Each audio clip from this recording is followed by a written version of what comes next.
from sleeping. You can see how swollen I am. And I could feel like something hitting me on the head. Like they said it's some sort of magnetron laser or something because they keep insisting I'm seeing dreams. But I heard them talking about something. So here's what I wanted to tell you about the. I'll get to what they were talking about in a moment. It's important to me that I tell you all of these things. And you see how swollen my face is? So they keep saying, go upstairs. Go upstairs and see what they're doing.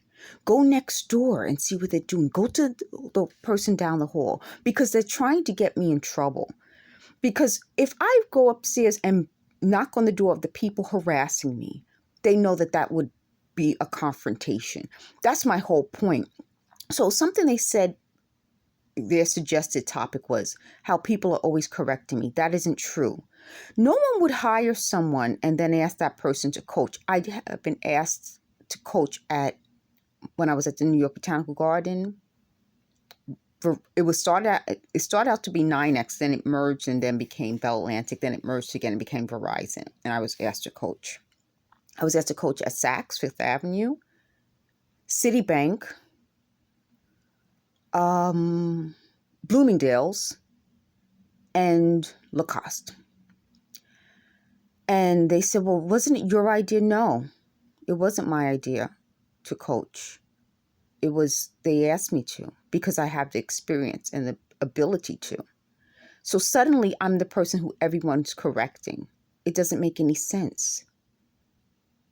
You know, I think what happened, because as they're talking to me, they're also talking to each other, trying to explain to each other how they get out of this. I've never had a criminal organization include the victim in talking to each other on how to get out of this. This is a very new process. And I think what they wanted to do is they wanted me to help them figure out how to get out of it, which doesn't make any sense to me. But it makes sense now why they would think they could come up with a way of minimizing my accomplishments. That's what it is. So that it seems like they were correcting me when they needed me to help them. This whole process is about me helping them. So when they talked about, well, they need me, again, their phrase, not mine, to help them with coming up with a business so that all the people harassing me would become co-business people with me. That is a crime in and of itself. When you have people harassing you to become your co-business people, that's a crime. I mean, I don't understand why they don't understand crime if they're criminals. They know this is a crime, but I don't think they thought I would know it was a crime. So now I'm supposed to confront people who are trying to become co-business owners with me. So they lied and said that they were going to put $1 million value on Cup of Jar Productions. Come on. You know, again, they're dealing with people who think like them, but when they deal with someone who doesn't think like them, there's the issue. So you see how swollen my face is. There's the issue. So the next issue was they were going to try to form a conservatorship with me now, or a custodian guardianship with me. Are they nuts? I mean, come on. So I would go from having a track record of being good at something to having them try to find times when I wasn't good to try to then take over my life. Once you hear what they're saying, you're saying to yourself, who are these people? I get one job and everything in my life starts to fall apart. They harass me so much that it doesn't even make sense to pay. It's not rent, it's a carrying charge here. Why should I pay for this crap all day, every day? I should be compensated. I'm going to sue so that I can get my carrying charges back. They said they've been recording me all these years. I should get paid every penny I've spent on this apartment, which turned out to be nothing but, in this case, a harassment trap, a stalking trap, a means of hurting me. So the lumps, oh, now they're yelling out loud. I hear you. I hear you. Everyone hears you. Do you really have that low self-esteem that you have to be heard 24/7? Instead of going to the police and reporting every crime that you heard? So they said these lumps on my arm, and I have a swelling right here on my arm, is because of this technology. So it makes my arm sore. Here's my point to them. If I'm going to go up there angry and confront them, and they're yelling down at me to begin with, that would switch the role. They're the harassers, not me. You hear them yelling at me in these videos. There's no television on. That's them.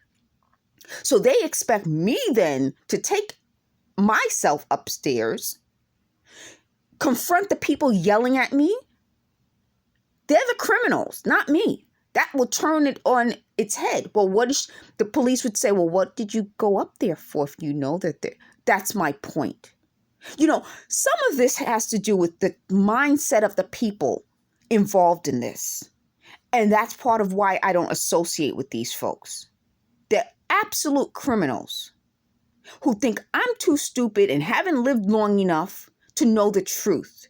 When I'm showing, reference letters and thank you cards and accommodations and awards that I got during my time at each job, they don't like that. They don't like that. They try to correct me on facts they don't have.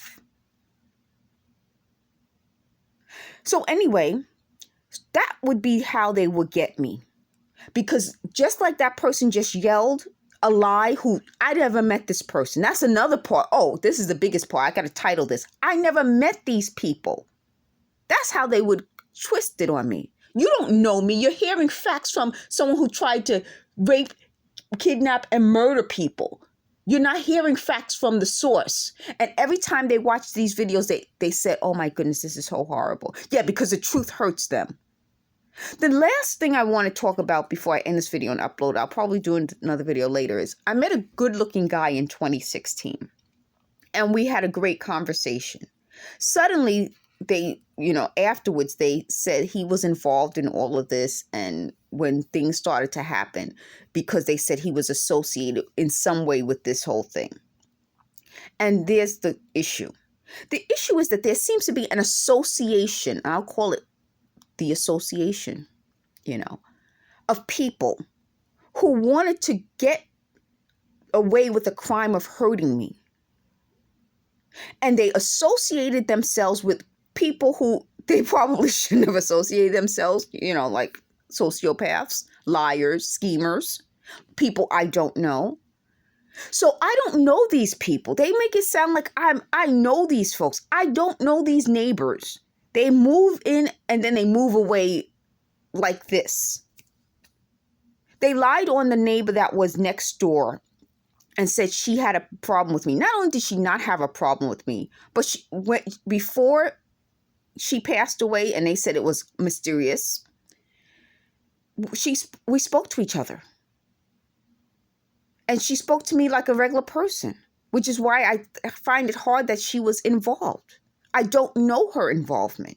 They had their own theories, but they're liars. That's my point. There was no problem with me in this building. I've been here since 1998. The problem started in about, 1998, no problem. All these years, no problem with these neighbors.